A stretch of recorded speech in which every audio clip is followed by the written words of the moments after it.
जी, finite Markov chain ये बताता है कि जो फ्यूचर्स की हैपनिंग होती हैं, फ्यूचर्स के जो प्रोसेस होते हैं, फ्यूचर्स की जो कंडीशंस होती हैं, वो डिपेंड कर रही होती है हमारी करंट प्रोसीडिंग में, आज की कंडीशन पे, कि फ्यूचर में क्या होगा, कैसे होगा, डिपेंड कर रहे होते हैं हमारी आज की कंडीशंस पे।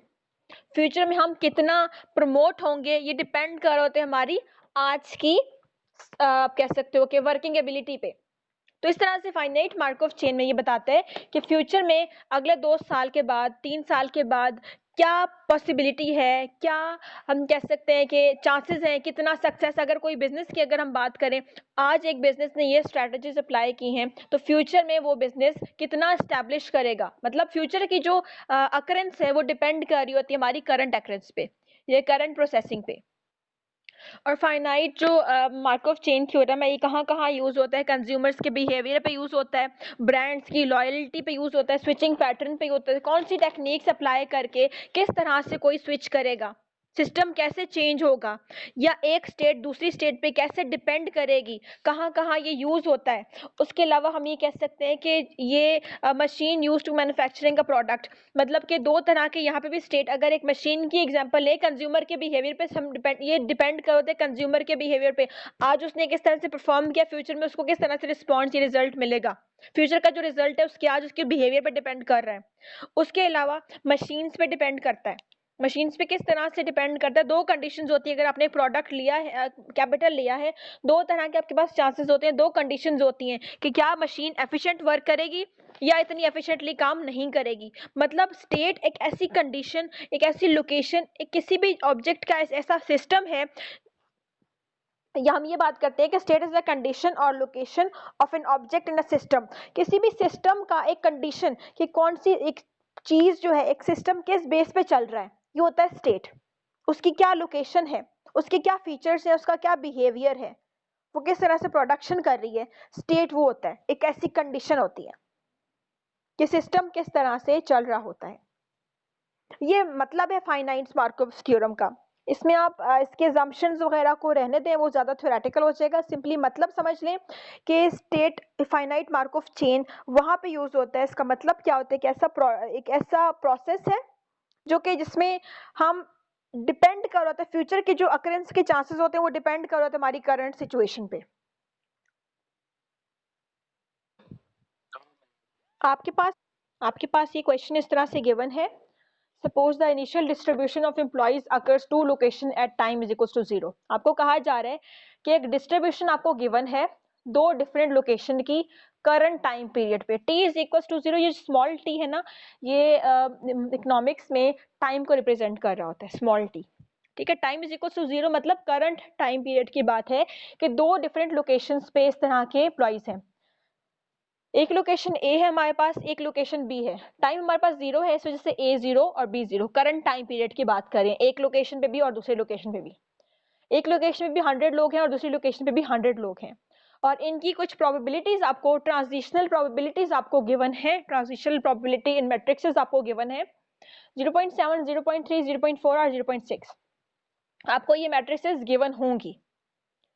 करंट एम्प्लॉइज की जो करंट एम्प्लॉइज हैं वो भी आपको गिवन होंगे, करंट टाइम भी आपको गिवन होगा और करंट मैट्रिक्सेस भी आपको गिवन होगी। आपको कहा जाएगा आप डिस्ट्रीब्यूशन फाइंड करो कि नेक्स्ट टाइम में, नेक्स्ट ईयर में कितने एम्प्लॉइज माइग्रेट कर रहे हैं, ये कितने एम्प्लॉइज रह गए हैं, एक फर्म में कितने एम्प्लॉइज हैं और दूसरी फर्म में कितने एम्प्लॉइज हैं अगले साल। तो वो आप करंट ईयर की वजह से, करंट कंडीशंस की वजह से आप नेक्स्ट टाइम के लिए फाइंड करोगे। आपने क्या करना है, आपके एम्प्लॉइज थे 100 एम्प्लॉइज दोनों फर्म्स में और मैट्रिसेस आपको गिवन थी, सिंपली आपने मल्टीप्लाई कर देना है अपनी मैट्रिसेस को। 100 एक मैट्रिक्स है, दूसरी मैट्रिक्स आपके पास जो एम वाली मैट्रिक्स है उनको आपस में मल्टीप्लाई कर दोगे, आपके पास जो आंसर आएगा 110 और 90। ये रिप्रेजेंट कर रहा है, जो फर्स्ट वाला आंसर है 110 वो आपके पास ए वाली वैल्यू फर्म ए की है, और जो दूसरा आंसर है वो आपके पास फर्म बी का आंसर है। तो 1 इनके साथ A1 और B1 इसलिए लिखा गया है कि ये आपके पास इतने टाइम पीरियड के हैं। नेक्स्ट लोकेशन की बात है, टाइम 1 है तो यहाँ पे भी हम 1 लिखेंगे। फिर उसके बाद नेक्स्ट क्वेश्चन आपको, या नेक्स्ट पार्ट आपको दिया गया है द डिस्ट्रीब्यूशन आफ्टर 2 पीरियड्स। अगले 2 साल के बाद इनकी डिस्ट्रीब्यूशन में किस तरह से चेंज हो रहा है। तो इसको भी हम अपनी करंट वैल्यूज की ही अकॉर्डिंग सॉल्व कर सकते हैं। करंट वैल्यू आपने फाइंड की थी, आपको करंट वैल्यू गिवन थी, नेक्स्ट ईयर आपने फाइंड की थी, नेक्स्ट ईयर T1 है ना, इसका मतलब मैट्रिक्स में 1 पावर भी आ सकती है, 1 पावर लिखे ना लिखे कोई फर्क नहीं पड़ता। फिर जब पावर 2 होगी, जब 2 साल के बाद, ये 2 डिफरेंट पीरियड्स में हम टाइम उसका चेक करेंगे, तो करंट एम्प्लॉइज की ही बेस पे चेक करेंगे। करंट एम्प्लॉइज हमारे पास 100 थे और मैट्रिक्स आपके पास 0.7, 0.3, 0.4, 0.6 ये वाली वैल्यूज थी। उसके बाद 2 इयर्स की बात हो रही है, 2 डिफरेंट टाइम पीरियड्स की बात हो रही है, तो इसकी पावर आ जाएगी, जो मैट्रिक्स आपके पास करंट मैट्रिक्स होगी इसी की पावर इसका स्क्वायर आ जाएगा। तो इसको आप सॉल्व करोगे मल्टीप्लिकेशन मैट्रिक्स की मदद से, ठीक है। जिस तरह एक मैट्रिक्स आपके पास 0.7, 0.3, 0.4, 0.6 हो गई, इसी मैट्रिक्स को मल्टीप्लाई कर दो, दूसरी बार भी यही मैट्रिक्स लिखो और फिर उनको मल्टीप्लाई कर दो। जिस तरह से मैट्रिक्स में जिस तरह मैट्रिक में आप लोग करते थे मल्टीप्लिकेशन ऑफ मैट्रिक्सेस, तो उस तरह से सॉल्व करेंगे। तो आपके पास एक नई मैट्रिक्स बन जाएगी 0.6, 0.39, 0.52 और 0.48 की। एम्प्लॉइज हमारे पास वही 100 एम्प्लॉइज थे, हमने आप चेक करना है हमारे पास कितने एम्प्लॉइज शिफ्ट कर गए हैं। ए मैट्रिक्स में जो फर्म ए है उसमें 113 एम्प्लॉइज पहुंच के, और जो बी फर्म है उसके पास 87 एम्प्लॉइज पहुंच के। 100 एम्प्लॉइज थे, अब इस तरह से उनकी डिस्ट्रीब्यूशन हो गई है।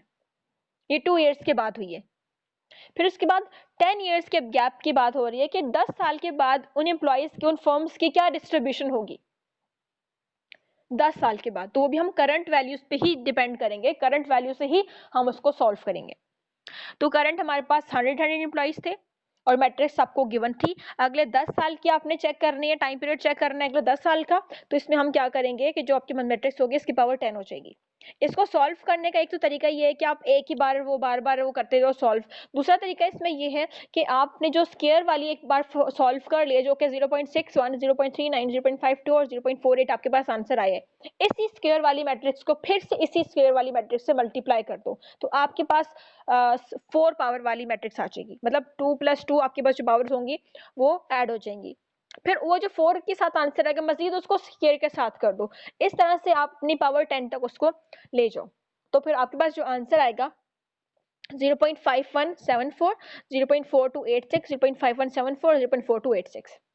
जब सॉल्व करेंगे हमारे पास आंसर आएगा 114.3 और दूसरा हमारे पास फॉर्म बी का जो आंसर आएगा 85.7 आएगा। इसका मतलब है 10 साल के बाद हमारे जो एम्प्लॉइज में जो डिस्ट्रीब्यूशन हुई है, एम्प्लॉइज जो डिस्ट्रीब्यूट हुए हैं, फर्म ए 10 का मतलब है कि अगले 10 साल की बात हो रही है, फर्म बी 10 अगले बी फर्म की भी अगले 10 साल के बाद बात हो रही है।